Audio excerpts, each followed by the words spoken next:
So welcome members to the 20th committee of the meeting of the Committee for Finance in the 22 to 27 mandate. The meeting will be broadcast and recorded and broadcast throughout Parliament buildings and indeed online.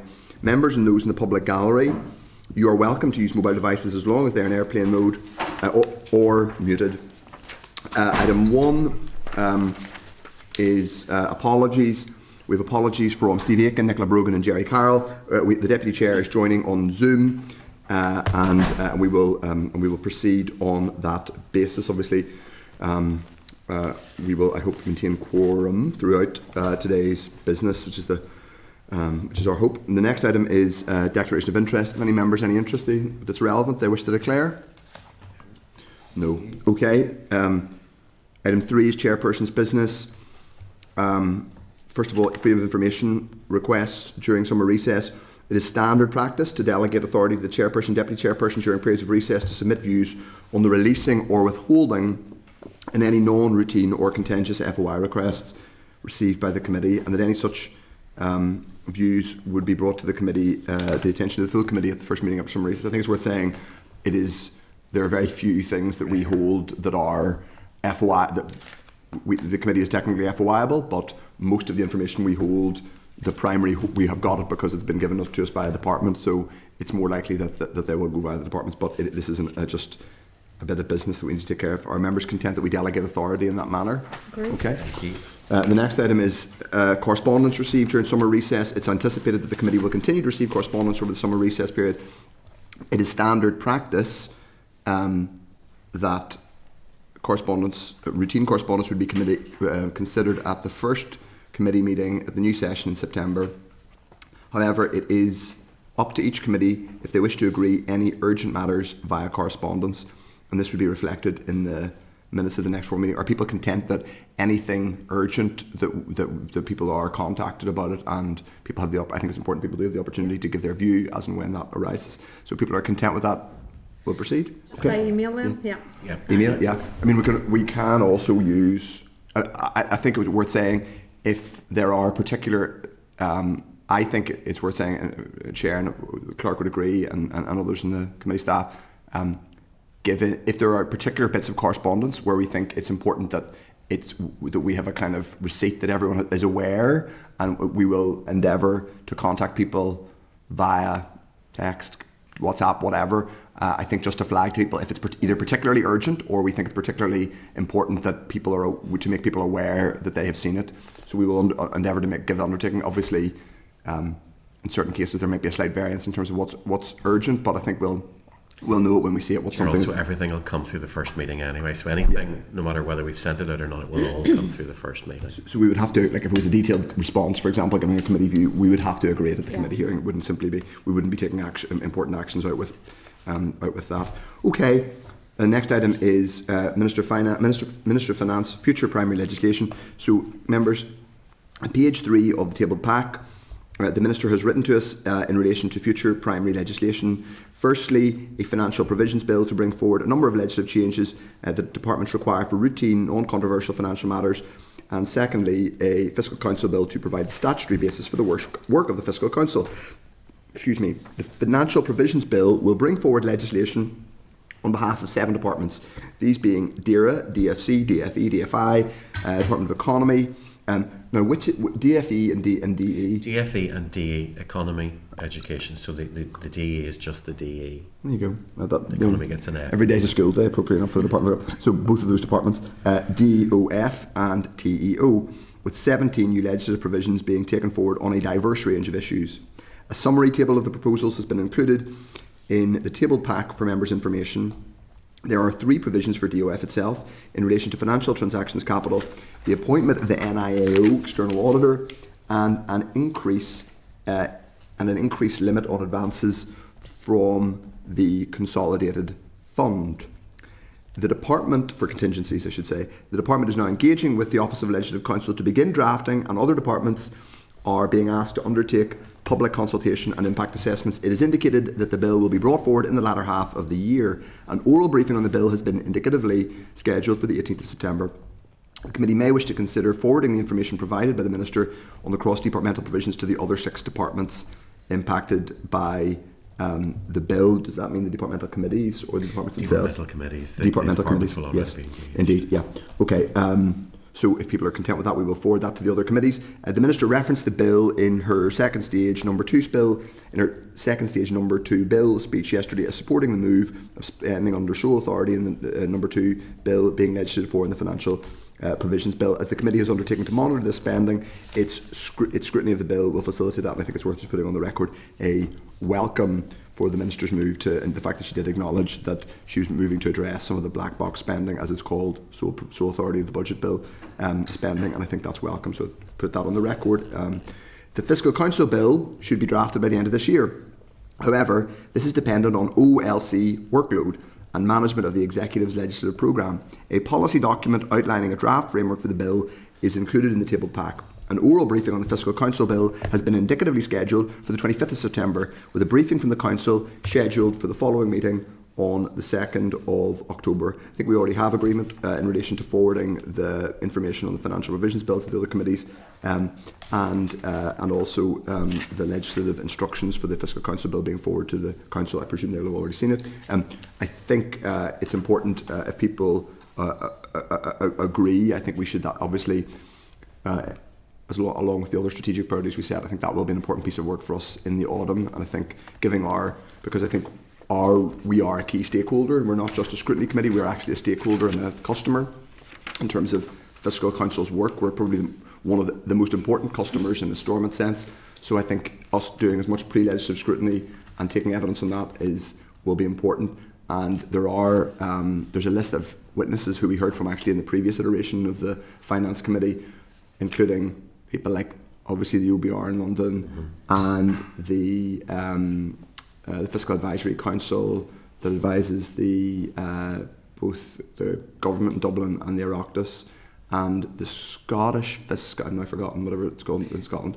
I think it's important to take evidence from, if we can certainly go back and ask the clerk to look at Chair, if who we hear members are evidence content, we can start that process, because there'll be lead in on some of those diaries. Yeah.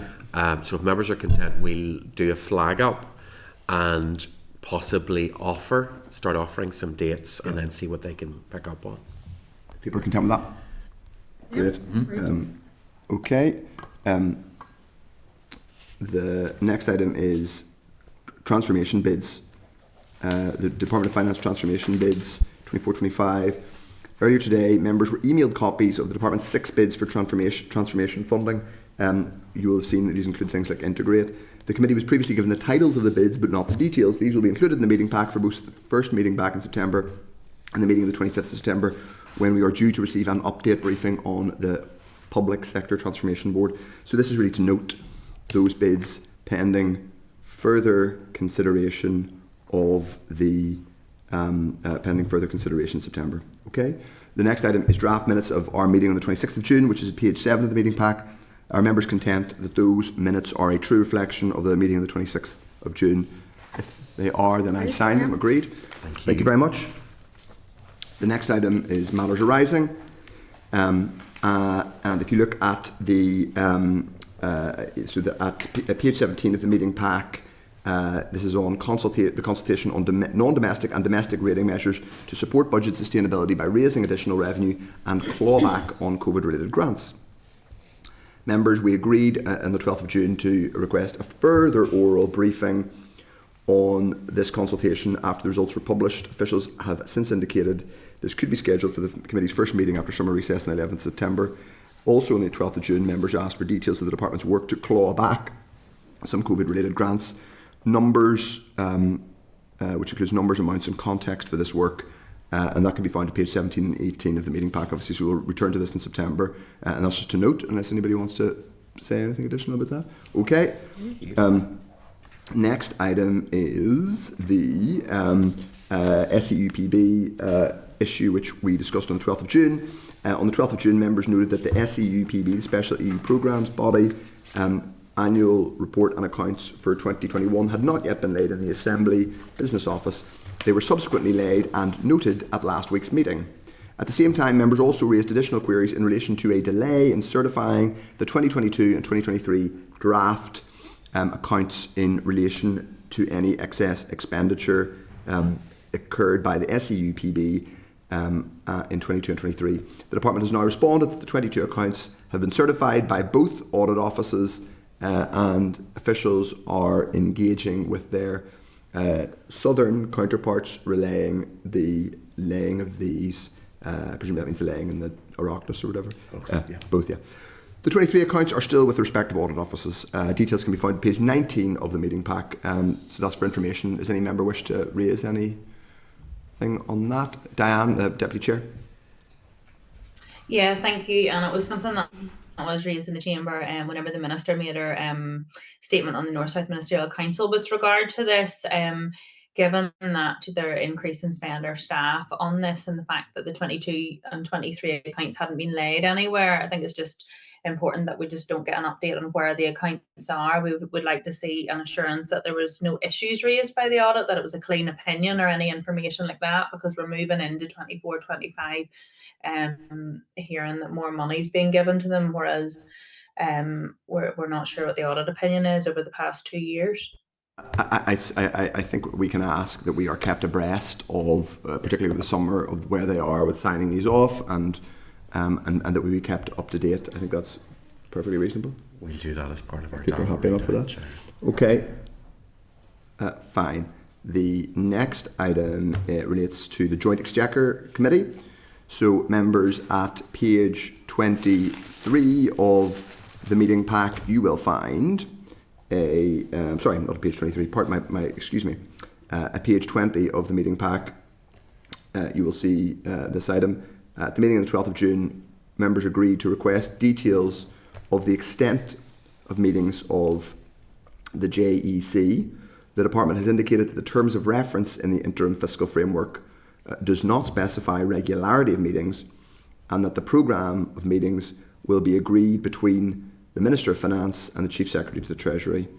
Members, if you agree to note this information, and I think it would simply be in order for us to ask that the department keeps us informed whenever these meetings happen, given that there's no public requirement to, for example, inform the Assembly. I think it would be helpful for us to have an update from the department as to when they happen. I imagine on some occasions there will be updates that the Minister will want to give, possibly long before, in between our meetings, and we may hear about it in public before then. That's fine, but I think as a matter of course we would wish to hear about them even when they're not public. People are content with that. So, Committee of Education, are we agreed? Yes. Yeah, sorry, title is of course the item 5.4 is the June monitoring bids from the Department of Education, from the Committee for Education, I should say. The committee, our committee, previously agreed to seek formal responses from other departmental committees seeking detail on briefings each has received from their respective departments on post-budget allocations, business plans, and indeed June monitoring bids. So that is included for the Department of Education. It's at page 21 of the meeting pack. That's for people to note, unless there are any further comments on that. Deputy Chair Diane, did you wish to come in, or was that your hand up from? Yeah, no, thank you, Chair. Just to make the point here, when it's being discussed, that as it obviously came through this week, Paul Frey had made the comment about requirements with the June monitoring rounds and statutory committees within the chamber. And as we move forward to October monitoring rounds, just to say, I think that guidance from our committee and support going forward for our other statutory committees I believe would be very welcome, as a lot of questions have opened from this particular week, especially from newer members. I think it's a really good opportunity, as it was something we already raised in our strategic planning day, just to flag that as we go into October monitoring rounds, the role for our committee could be very important here. I really agree, actually, and I think there is, not to sound too naff about it, but I genuinely do think that given the, shall we say, abstruse nature of budget making in this place, we do actually have a responsibility in terms of, I don't want to sound patronising, but kind of communicating our counterparts within other parts of the Assembly and indeed within our parties about how the budget making process works, and I think that's our role is important in that regard, and also the provision that Mr. Frew managed to get into the last the Act that clearly isn't being universally observed. I think we There's a pointed out lot before. of legislation and guidance around budget that is not necessarily commonly referred to within most statutory committees. The Finance Committee obviously has a dual role, and members are much more aware. So if members are agreed, what I'd like to undertake is, if you like, a sort of ready reckoner of what rules there are, how they apply, what committees should be getting, examples of what they should look for if we have it in terms of what bid documents look like and so on, and a bit more background on the budget cycle in terms of when things might happen, what they might need to ask for. It's just to give other committees more of a lead-in on what they should be asking for and when they ask for it, plus what they're sort of entitled to ask. Because guidance has moved on. The 2022 provisions do make things a bit more transparent, so there is more information out there. But I'm not sure that if committees generally, if staff committees generally are aware of all that, so it'd just be helpful to be able to put that if members are content.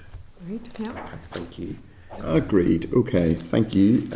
So the next item is 5.5, which is an infographic document from Pivotal, which is a think tank that we've taken evidence from before. They have published an infographic on features of an effective programme for government, which may be useful in terms of our deliberations and indeed other committees and MLAs in the period ahead. So that's to note, unless anybody wishes to comment on it. Okay, so we are now going on to correspondence, I think, because we aren't ready yet to do our... I think we're waiting for the Yeah, private sure. sector. So we will go to correspondence, which will enable us, hopefully it all enable us to deal with any issue that touches on quorum before we have to do we have it. 411. So item 11 is correspondence. So we only have two items of correspondence. 11.1 is from the Committee for Economy. Estates is on the Estates Memorandum Internal Spending Review.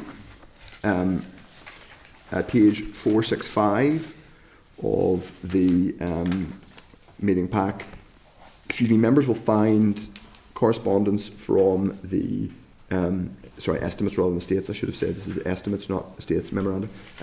Members will find correspondence from the Economy Committee in relation to the production of estimates memoranda and the provision of evidence in respect to the anticipated NICS-wide internal spending review. During the supply resolution debate, the Minister indicated that issuing memoranda was thought to be duplication, as officials believe there is sufficient detail in the pro forma already. But if the committee wishes, the department will commission memoranda going forward. So members, are we agreed to forward to the Department of Finance, to forward this to the Department of Finance for a written response as to why main estimates memoranda were not commissioned from departments, as they should have been, and to ask the department to commission these going forward, as they are a useful tool for not just for us but for other committees doing scrutiny work. Are people happy enough that we do that? Yep. Okay. Great. Now, item 11.2 is the report of the Examiner of Statutory Rules, the 20th report. So members, at page 471 of the meeting pack is a copy of the ESR's 20th report. There are no rules in this report relevant to the committee's remit, so that is simply to note at this stage. I will do the draft forward work programme, which obviously will next be relevant in terms of September.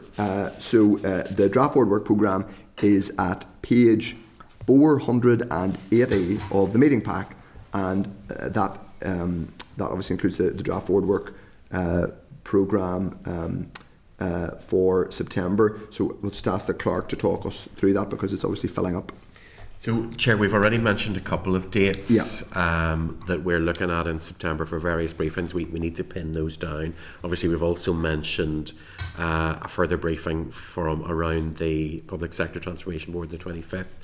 We've got the Fiscal Council coming in the 2nd. We have some provisional items outlined for the 11th, but we still need to pin those down.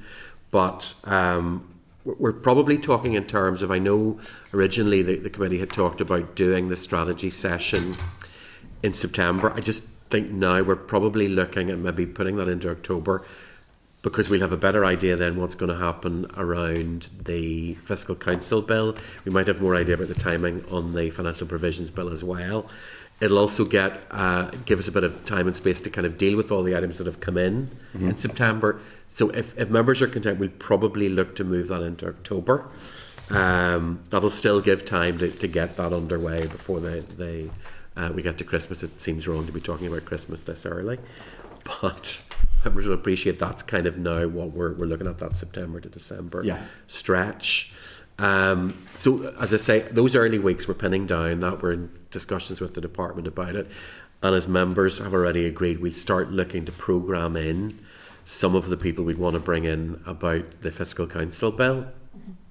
So we might look to offer them some dates in September. Just very much depends on when people are going to be available. Obviously, we now have the Zoom facility, so we'll primarily focus on that, so that we're not trying to fly people all over the place. So overall, we're pinning it down. But if members are content, we look to put the strategic planning priority session, where we actually set the priorities, into October. Probably the 9th. Maybe the 16th. Claudia's saying 16th. I'm going to go with that. She knows. And we also are hoping to start doing some of our work on financial services and so we banking have provisions. Chair, we'll have the research on that will come in on the 2nd of October. So we'll schedule in a briefing on that, and then we can start unpacking the information we already have around the banking companies. Members have already agreed that we get cash access NI in, and that's already in train, trying to get a date pinned down for that. So there's a lot that's happening, but we just haven't got dates pinned down for. So if members will be patient with us, that should all come in fairly soon. What we'll do is, as soon as we have things plugged in, we will issue the forward work programme periodically over the summer, so that you're kind of aware for your own planning purposes what's going on. Sure. And it's just, we'll touch base the first meeting back in September then to look at that period between then and Christmas, really. So I think that's grand. Yeah, and obviously we will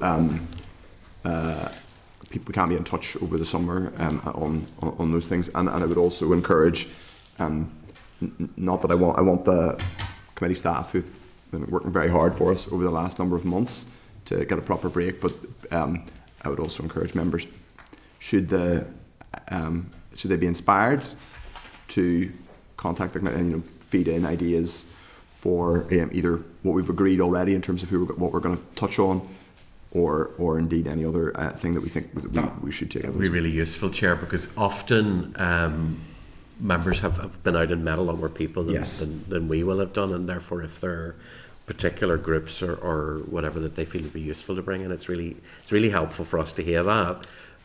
You have that kind of wider view than we do. Yeah. And also we're all in our constituencies more and in real life more than here talking about, not that all the work we do is very important on our detailed scrutiny, but it's a bit of sometimes a useful reality check in terms of the real world. Chair, the other thing to flag up is, now that we're in a theoretically, and fingers crossed, normal budget cycle, the anticipation would be probably a draft budget bill by the end of the year, which would then mean a public consultation and so on. So we probably start thinking when we're getting into the autumn term around how the committee, and this is something to sort of run around your head, to sort of have a view maybe when we get back in September, is how the committee wants to do its own work around scrutiny of a draft budget. What has often been done in the past is an exercise has been done with stakeholders, other committees, and then a take-note debate is brought forward by the Finance Committee. That's traditionally the pattern that we followed. Members who've been on the committee before will find that familiar. So it's really trying to see if there's a way of widening out the stakeholder pool. One, because that would be really helpful, but two, when you go to the same people again, there often is a little bit of pressure. A lot of organisations are finding it difficult to resource responses to requests for evidence and so on. So again, if members have any ideas around widening that out, or how they might want to do that, or if there's a different way they would like to do that, that would also be really, really useful to bring back. So it's something just to have a think about. We're probably looking at trying to start that towards the end of the autumn term. Okay. So if members are agreed, we will put the forward work programme on the committee's webpage. Now, I'm not sure if we are ready for it, because we might just want to. We'll just go into closed session for a few minutes until we're ready to welcome our witnesses. So anybody who's watching online, we will be back in the next 5 to 10 minutes. Committee Room 30, Sound.